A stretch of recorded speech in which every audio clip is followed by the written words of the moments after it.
아멘. 이 시간에 임하신 기초로 약속의 자녀, 약속의 자녀라는 제목으로 함께 말씀을 은혜 나누실 때 하나님의 은혜가 충만하시기를 바랍니다. 우리 말씀의 제목 한번 따라해 보겠습니다. 약속의 자녀. 약속의 자녀. 네, 감사합니다. 우리 서신서는 사도 바울의 특히 서신서는 크게 두 부분으로 나누어져 있다고 그랬습니다. 어떤 부분이죠? 교리편과 실천편. 때문에 우리가 이 두 부분을 구분하면 서신서를 읽을 때 오리무중, 안개 속을 헤매지 않고 잘 해석을 할 수가 있습니다. 잘 이해를 할 수가 있습니다.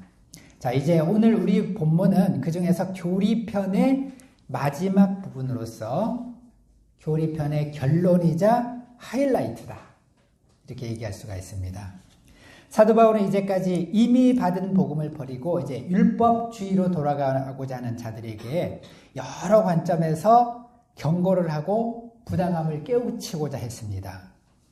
심지어 지난주에는 갈라디아 사람들과 자신의 개인적인 관계, 너희들이 나한테 이렇게 할 수 있냐, 쉽게 말하면 너희들이 나한테 이렇게 할 수 있냐, 이런 식의 말까지 한 거예요. 할 말을 다 했다는 것입니다. 이제 본문에서 사도는 마지막이자 최종적으로 아브라함의 가정을 비유적으로 해석하여 율법주의와 복음과의 관계를 설명해 주고 있습니다. 우리 사도의 해석에 따르면 율법주의는 종의 자녀로 하나님의 유업을 받을 수가 없습니다. 오직 복음을 따르는 자들만이 약속의 자녀가 되어서 하나님의 유업을 받을 수가 있다는 거예요. 그렇기 때문에 복음을 따르는 자들만이 약속의 자녀로서 장차 하나님의 유업을 받게 되고 하나님 나라의 계승자가 되는 것입니다. 오늘 말씀을 통해서 우리가 더욱 확신과 자부심을 가지고 율법주의자들의 미혹에 빠지지 않고 복음을 따르는 복된 자들이 될 수 있기를 기도합니다. 우리 21절부터 보도록 하겠습니다. 이제 말하라. 율법 아래 있고자 하는 자들아, 율법을 듣지 못했느냐. 우리 사도 바울의 이 말이 굉장히 아주 직설적입니다. 갈라디아서에서는 돌려서 말하지 않아요. 굉장히 직설적으로 말하고 있습니다. 이제 말하라. 한번 말해봐라. 이런 말이에요. 입이 있으면 말해봐라.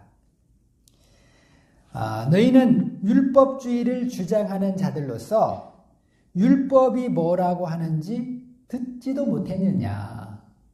율법을 그렇게 자랑하면서 정말 율법의 내용도 모르냐. 이렇게 반문하고 있는 것입니다. 22절을 보시기 바랍니다. 율법에 그럼 뭐라고 기록되어 있는가 한번 보자는 거예요. 사도는 그들에게 논증하기 위해서 창세기 16장과 21장에 기록된 아브라함의 가정의 이야기를 예로 들고 있습니다.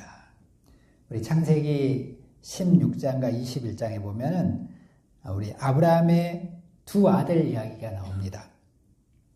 먼저 16장에 보면은 아브라함이 여종 하갈을 통해서 얻은 이스마엘 이야기가 나와요. 이제 아브라함이 하나님의 약속의 말씀을 따라서 가나안 땅으로 이주했지 않습니까? 몇 세에 이주했죠? 75세.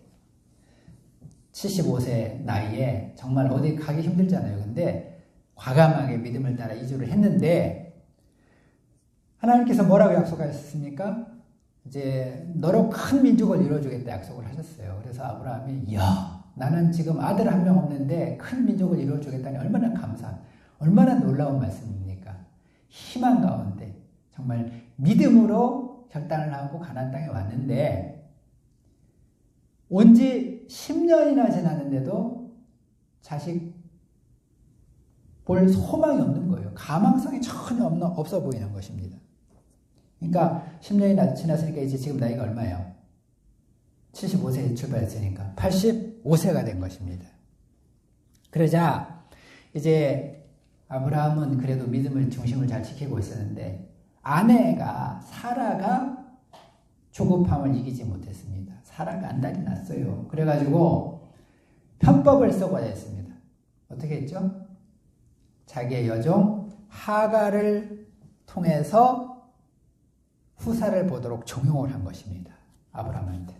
참 요즘은 생각하기도 어려운 일인데 당시에는 이런 일도 많이 있었습니다. 사실은 옛날에 우리나라 조선시대에도 이런 일들이 많았어요. 자기가 자식을 못 낳으니까 종을 통해서라도 자식을 보라고 자기 남편을 시킨 거예요.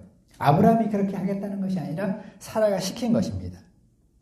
그래서 이제 아브라함이 낳은 아들이 바로 누구? 이스마엘인 것입니다. 자, 그러나 이것은 하나님 편에서 보면은 정당한 거예요, 정당하지 못한 거예요? 정당하지 못합니다. 아주 이것은 편법이라고 할 수가 있어요. 하나님의 약속과는 무관한 일이라는 것입니다.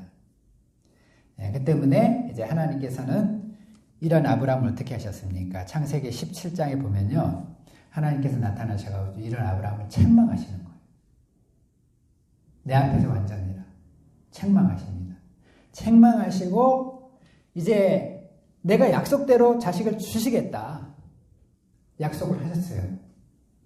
그리고 드디어 21장에 보면은 하나님께서 이 약속을 이루어 주시는 것입니다.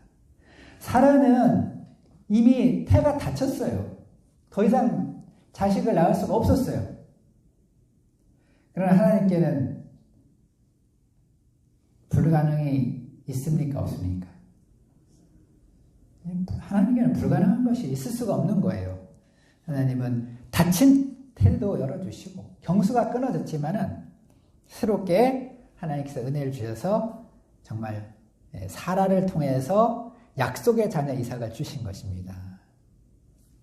그리고 이제 이 이삭만이 아브라함의 자녀고 또 이 이삭을 통해서 구속의 역사를 이루어 가실 것을 천명하신 것입니다.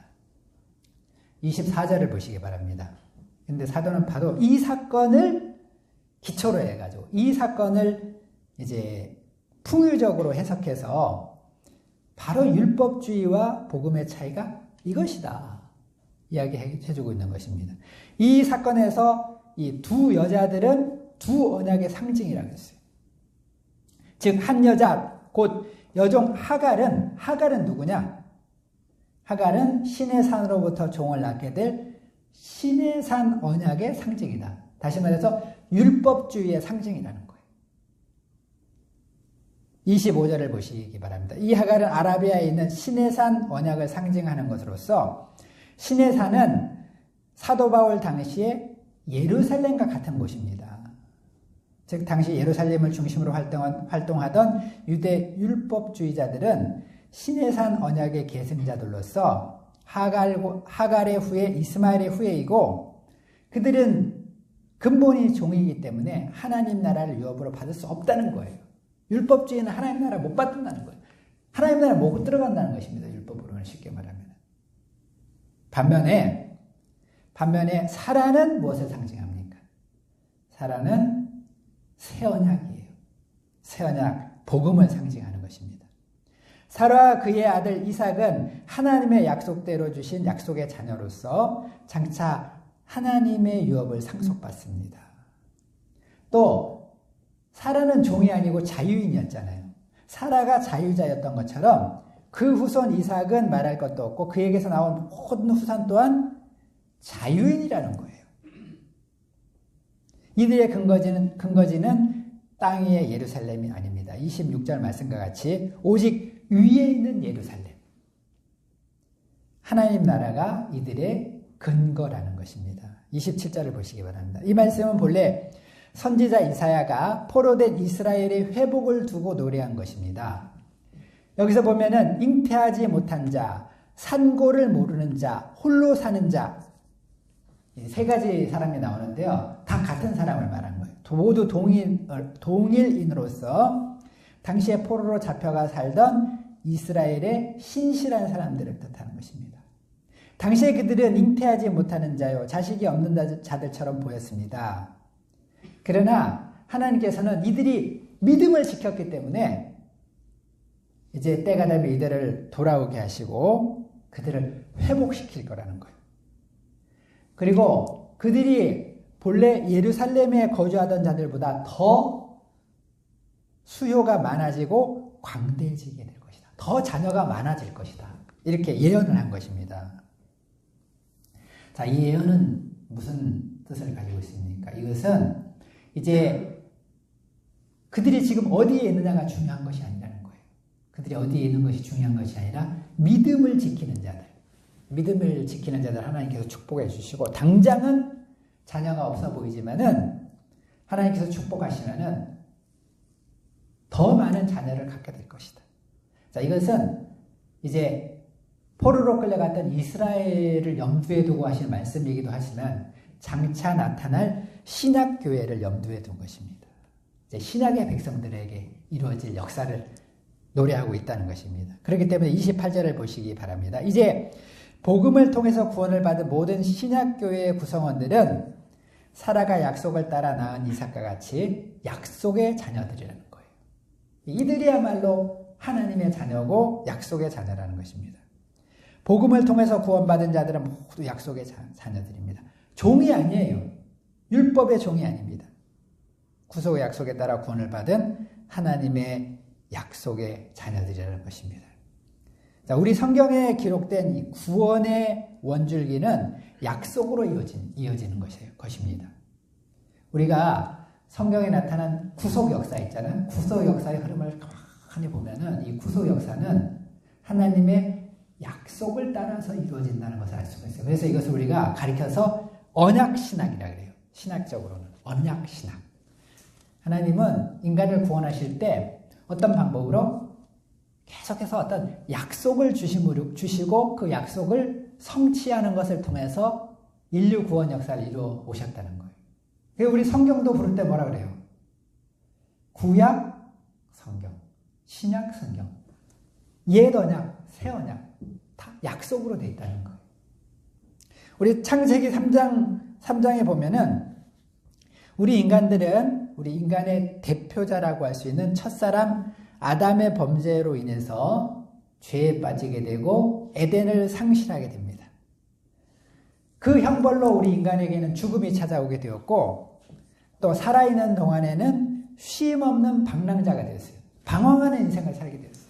어디가 길인지 몰라요. 이제 하나님을 떠나 살아가는 사람들은 어디가 길인지 알지 못해가지고 끊임없이 원더리스 방황해요. 끊임없는 방황자예요. 끊임없이 방황하는 엔드리스 원더러. 잘못 말했네. 엔드리스 원더러. 끊임없이 방황하는 방황자들이 됐다는 것입니다. 그래서 이 땅에서 살아가는 동안에 너무 고통스러운 삶을 살아가는 거예요. 그러나 그것이 전부가 또 아닙니다. 인간은 살아있는 동안에 짓게 되는 수많은 죄의 결과로 인해서 이제 죽음을 맞이하게 될 뿐만 아니라 죽음 이후가 더 문제죠. 죽음 이후에 우리는 이제 죄 지은 인간들은 다 이제 지옥에 갈 수밖에 없다는 것입니다. 지옥의 가장 무서운 점이 뭐라 그랬어요? 영원하다. forever. 영원한 거예요. 죽을 수가 없는 거예요. 끝이 없는 거예요. 그래서 지옥인 것입니다. 그런데 이런 우리를 구원하기 위해서 하나님은 어떻게 하셨습니까? 하나님은 이런 우리 인간들도 사실은 돌아볼 필요가 없어요. 왜? 하나님은 모든 풍요한 것들을 또 풍성한 은혜를 주셨는데도 배반했기 때문에 하나님은 이런 사람들을 돌아볼 필요도 없지만 이런 우리를 위해서 우리를 구원하기 위해서 범죄 직후부터 계획을 세우시고 약속을 주셨다는 거예요. 그 약속이 뭐예요? 그 약속이 바로 창세기 3장 15절에 나오는 원시복음이에요. 창세기 3장 15절이 굉장히 중요한 말씀입니다. 3장 15절 뭐라 그래요? 원시복음.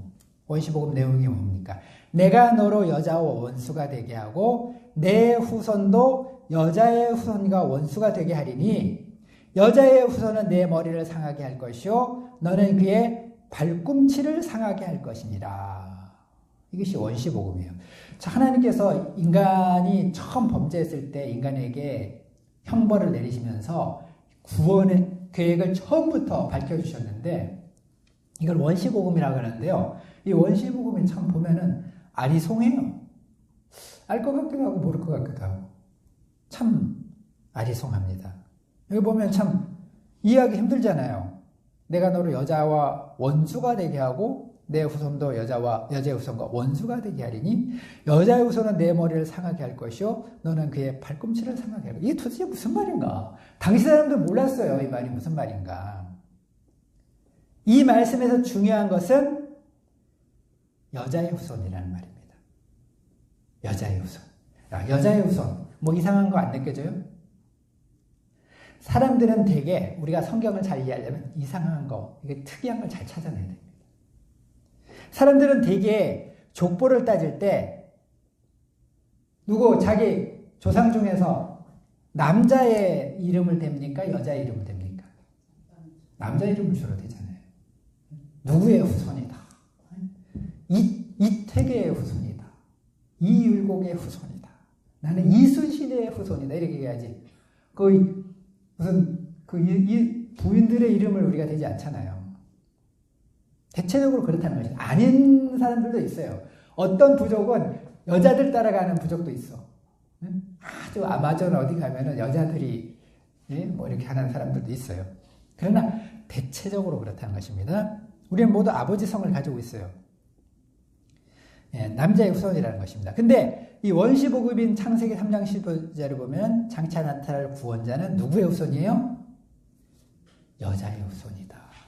왜 이런 표현을 썼을까? 당시에는 그 의미를 몰랐습니다. 근데 예수님께서 이 땅에 오신 뒤에 이 말씀의 비밀이 풀린 거예요. 여러분, 예수님은 누구의 후손입니까? 요셉의 후손이에요? 마리아의 후손이에요? 예수님은 물론 족보에 의하면 아브라함과 다윗의 후손 요셉의 아들 맞습니다. 그러나 실질적으로는 어때요? 실질적으로. 예수님은 아직 남자를 모르는 사람을 통해서 세상에 나셨잖아요. 그러니까 엄밀하게 말하면 요셉의 후손은 아니라는 거예요. 그러나 마리아의 후손이라는 말은 맞아요? 안 맞아요? 그건 맞죠. 엄마는 맞잖아요. 예수님 참 이런 놀라운 출생의 비밀을 가지고 태어나셨다는 거예요. 이런 점에서 예수님은 여자의 후손이라는 것입니다. 자, 그러면 이처럼 여자의 후손으로 나신 예수님께서 하실 일이 무엇입니까? 이 원시복음에 보면 또 뭐라 그랬어요? 여자의 후손은 내 머리를 상하게 할 것이요. 여기서 내 머리라고 할 때 너는 누구를 말할까요? 뱀입니다. 사탄을 말하는 거예요. 그러니까 여자의 후손인 예수님은 누구의 머리를 상하게 하신다고요? 사탄의 머리를 상하게 할 것이고 너는 그의 발꿈치를 상하게 할 것이라. 그러니까 사탄도 가만히 있진 않아요. 나타날 그 메시아를 괴롭힙니다. 어떻게 괴롭히냐? 고통을 준다는 거예요. 발꿈치 조금만 우리가 새 신발 신고 다녀가지고 상해도 아프죠. 근데 거기를 상하게 한다는 거예요. 십자가 죽음의 고통을 주기는 할 것이라는 것입니다. 그러나 발꿈치 상했다고 아프긴 하지만 죽어야 안 죽어요. 결정적인 생명의 지장이 없다는 것입니다. 이 예언과도 같이 하나님께서 이 땅에 보내주신 예수님은 어떻게 하셨습니까? 예수님 여자의 후손으로 오셔서 우리의 죄를 담당해 주시다 어떻게 하셨어요? 인간적으로는 발꿈치가 상하는 고통을 당하셨습니다. 십자가에서 죽으셨어요. 그러나 그것으로 끝난 것이 아니죠. 사흘 만에 죽은 자 가운데서 다시 살아나심으로써 사탄의 최고의 권세인 죄와 죽음의 권세를 완전히 멸해버리셨다는 거예요. 사탄의 머리를 상하게 하셨다는 것입니다. 이를 통해서 우리가 누리게 되는 은혜가 무엇입니까? 이를 통해서 우리는 이제 사탄의 권세, 죄의 권세에서 해방되어서 하나님의 자녀가 되었다는 것입니다. 약속의 자녀가 되었다는 거예요. 이제 우리는 이런 약속된 방법을 통해서 구원받은 약속의 자녀요, 합법적인 자녀요, 자유인 자녀들이 되었다는 것입니다. 우리는 이스마엘 계열의 자녀가 아닙니다. 이삭 계열의 자녀라는 거예요. 그렇기 때문에 우리는 어떻습니까? 이런 분명한 사실을 확신하고 자부심을 가져야 돼요. 자부심을 가지고 또 정체성을 분명히 가져야 됩니다. 율법주의자들이 와가 누가 미혹하는 자들이 와가지고 너 구원 못 받았어. 너 하나님 자녀 아니야. 미혹한다 그래가지고 넘어가면 안 된다는 것입니다. 다시 죄의 종의 종이 되면 안 된다는 것입니다. 29절을 보시기 바랍니다. 그러나 아브라함 당시에 육체를 따라 난 자, 즉 이스마엘이 성령을 따라 난 자 이삭을 박해한 것 같이 이제도 그런 역사가 일어났다는 거예요. 율법주의자들이 다시 나타나서 약속의 자녀들을 괴롭히고 있다는 것입니다. 20절을 보시기 바랍니다. 그러나 성경이 무엇을 말하고 있습니까? 하나님의 뜻이 뭐예요? 하나님의 뜻은 뭐예요? 그 아들을 내쫓으라. 여종과 그 아들을 내쫓으라 그랬어요. 여종의 아들이 자유 있는 여자의 아들과 더불어 유업을 얻지 못하리라 말씀하셨습니다. 하나님의 뜻은 여종과 아들을 내쫓으라는 것입니다. 이 말은 무슨 말이에요? 율법과 율법주의자들 내쫓아야 된다는 거예요. 우리 창세기 21장에 보면 우리가 잘 아는 것처럼 이삭이 젖을 떼는 날에 하나님께서 이제 정말 약속의 자녀를 주셨잖아요. 근데 그래가지고 정말 그 가정에 기쁨이 임했습니다. 우리가 열매를 얻어도 하나님의 방법을 통해서 얻어야 기쁨이 있지 인간적인 방법으로 얻는 건 기쁨이 없어요. 그래서 이제 이삭이 기쁨이라는 뜻 아닙니까? 하나님의 약속대로 열매를 거뒀기 때문에 너무너무 기쁘고 잔치를 벌였는데 그날에 예기치 않은 일이 일어났어요. 그때 이스마엘이 이삭을 희롱했다고 했습니다. 당시 이스마엘은 나이가 14살쯤 됐어요. 이미 중학생 정도 컸어. 근데 이삭은 몇 살이에요? 지금 이제 금방 태어나 젖을 뗐단 말이에요. 중학생과 아기의 차이인데 이삭이 아무리 약속의 자녀라고 할지라도 이스마엘이 막 와서 희롱하고 괴롭히고 막 그러면 다 당할 수밖에 없는 것입니다. 그래서 하나님께서는 특단의 조치를 취했어요. 이스마엘을 쫓아내라는 것입니다. 사실 아브라함 편에서 보면 너무나 힘든 일이잖아요. 이스마엘도 아들이에요. 이스마엘도 아들인데 그것도 사실은 첫아들이잖아요. 인간적으로 보면. 근데 내쫓으라고 하셨어요. 율법주의와 복음과의 관계도 마찬가지라는 것입니다. 우리 율법주의는 이미 이전부터 존재했기 때문에 힘이 셉니다. 이제 당시 왜 율법주의자들이 와서 큰 소리를 쳤냐면 자기들은 조상대대로 율법주의잖아요. 유대교는 율법주의잖아요. 그러니까 이제 갓 태어난 복음에 대해서 힘이 센 거예요. 핍박하면 당할 수밖에 없습니다. 이 때문에 이제 갓 태어난 이삭을 보호하려면, 복음을 보호하려면 어떻게 돼요? 쫓아내는 방법밖에 없다. 그렇기 때문에 이제 이 율법주의, 이것은 타협하지 말고 쫓아내야 된다는 거예요. 31절은 결론입니다. 우리 31절 말씀 같이 한번 읽어보겠습니다. 시작. 그런즉 형제들아 우리는 여종의 자녀가 아니요 자유 있는 여자의 자녀니라. 자, 우리는 여종의 자녀가 아니고 자유 있는 여자의 자녀라는 거예요. 율법주의의 후손이 아니라 약속의 자녀라는 것입니다. 종의 자녀가 아니라 우리는 자유인이라는 거예요. 그러니까 어떻게 돼요? 다시 종으로 돌아가면 되겠습니까? 있을 수 없다는 거. 또 우리가 자유인인데, 우리는 분명히 자유인인데 종처럼 살면 돼요, 안 돼요? 우리 종처럼 살면 안 된다는 거예요. 오늘날 우리도 보면은 참 물론 우리가 율법주의를 추종하는 사람은 없을 거예요. 근데 이제 목사님들 중에는 이 은연중에 이해를 못해가지고 목사님이 됐는데도 율법주의 이걸 이해를 못해가지고 아주 율법주의적으로 이렇게 목회하는 목사님들도 많이 있어요. 그러나 대부분의 사람들은 율법주의로 이렇게 살아가고자 하는 사람은 없을 것입니다. 그러나 문제는 그 율법주의 아래, 그러니까 종으로 살아가는 것처럼 신앙생활을 종처럼 하는 사람이 굉장히 많다는 거. 여러분, 종은 어떻습니까?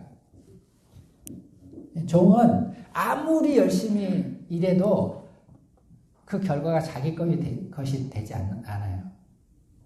종이, 어떤 사람이 종이 가가지고 막 나가서 돈을 엄청나게 벌었어요.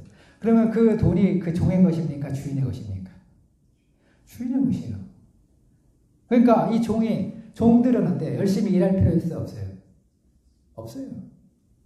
그냥 시간만 보내면 돼요. 그냥 적당히 하면서. 혼나지 않을 정도로만 눈치 보면서 신앙생활하면 돼. 아니, 신앙생활하니까 눈치 보면서 이제 종살이 하면 돼요. 그게 지혜로운 거야. 자기 막 몸 상하고 막 애쓰면서 굳이 힘들게 살 필요가 없는 거예요. 적당히 하면 된다는 것입니다. 이게 이제 종의 특징인데요. 우리 신앙생활을 하는데 우리는 종이요 자유인이라 그랬어요. 종이라 했어요, 자유인이라 했어요. 자유인이죠. 자유인인데 종처럼 신앙생활은 굉장히 많다는 거예요. 왜? 우리가 과거에는 율법의 종이었기 때문에, 종상이 했기 때문에, 마귀의 종노릇 했기 때문에 아주 무슨 일을 하든지 소극적으로 하고, 수동적으로 하고, 억지로 하고, 의무적으로 하고, 이게 몸에 뱄어요. 그래가지고 뭐 열심히 하고, 자발적으로 하고, 이거 이렇게 하면 소래 부른 걸로 생각을 하는 거예요. 그래가지고 신앙생활을 하는데도 최소한으로 하려면 최소한으로. 할 수 있는 최소한으로. 그거 억지로 하려고, 수동적으로 하려고, 끌려가, 시켜야 하고, 간신히 하고. 자발성이 없어. 수동적이야. 그냥 눈치를 보면서 이제 최소한도 이렇게 하려고. 자, 이렇게 하기가 참 쉽다. 그러나 이것은 자유인의 자세가 아니라는 것입니다. 우리는 이제 율법주의를 따라가면 안 될 뿐만 아니라 이런 종의 자세로 신앙생활하면 안 된다. 우리 신앙생활 한번 들어봅시다. 우리가 정말 자유인으로서 자유인답게 살아가고 있는가 아니면은 이렇게 신앙생활을 하는데 종처럼 이게 이제 구원을 받으려면 신앙생활을 하긴 해야 될 것 같아. 근데 신앙생활 너무 내가 이 기쁨이 없어. 또 이렇게 의미를 몰라.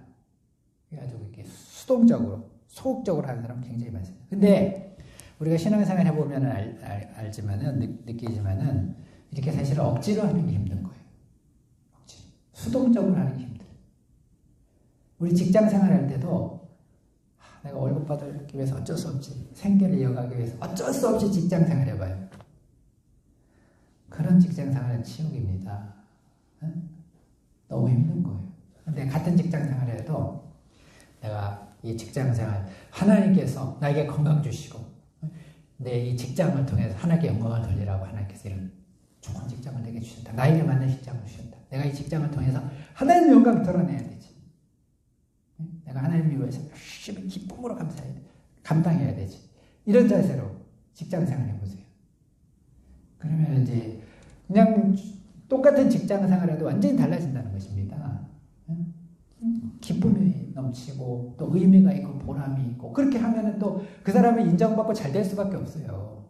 점점 더 좋아지게 됩니다. 아무리 힘든 곳에 감옥에 가서도 그런 자세를 하면은 감옥에 요셉 보세요. 감옥에 가서도 출세할 수 있어요.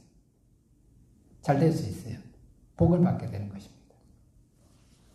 그러니까 우리가 모든 점에 있어서 이제는 종이 아니라 자유인답게 살아야 된다. 자유인답게. 약속의 자녀다 우리는. 특별히 신앙생활 우리가 참 소극적으로 종과 같이 하지 않고 자유인답게 자발적으로 적극적으로 수동적으로 열심히 감당하고 또 신앙생활을 그렇게 할 뿐만 아니라 나의 직장생활 가정에서 나의 역할 모든 일들 이런 자세로 감당하는 사람은 잘 될 수밖에 없어요. 기쁨이 넘칩니다. 힘들지 않아요. 이 땅이 정말 사명의 땅이 되고 행복한 곳이 되는 것입니다. 종인가 자유인가 우리 자신 한번 돌아보고 정말 우리가 이제는 종이 아니라 자유인답게 약속의 자녀답게 믿음으로 신앙생활하는 가운데 모든 인생을 살아가는 가운데 믿음의 삶 성령을 따라 사는 삶을 사는 가운데 우리가 정말 하나님께서 우리에게 두신 하나님의 자녀다운 삶을 온전히 살아내고 이 땅에서도 하나님 나라를 체험하며 살아가고 또 하나님 궁극적으로는 하나님 나라를 유업으로 받는 그래야 하나님 나라에 또 들어갈 수가 있어요. 소극적으로 이렇게 하다 보면은 삐끗하게 돼 있어요. 어느 순간에. 근데 아주 기본적인 믿음도 못 지켜요. 적극적으로 해야 돼요. 최선의 수비는 공격이다. 적극적으로 해 뭐든지. 우리가 적극적으로 임하는 가운데 이제 승리할 수 있기를 바랍니다. 병도, 감기도 적극적으로 임해야 돼. 감기도 내가 이 감기를 속히 이겨야 돼. 적극적으로. 네? 약도 열심히 먹고, 비타민도 열심히 먹고, 또 억지로도 먹고, 또 움직이고, 좋은 음식들을 잘 먹고, 막 적극적으로 하면 감기도 물러갈 줄 믿습니다. 병들도 물러갈 줄 믿습니다. 그렇게 됩니다. 하나님께서 우리에게 은혜 주시기를 기도합니다.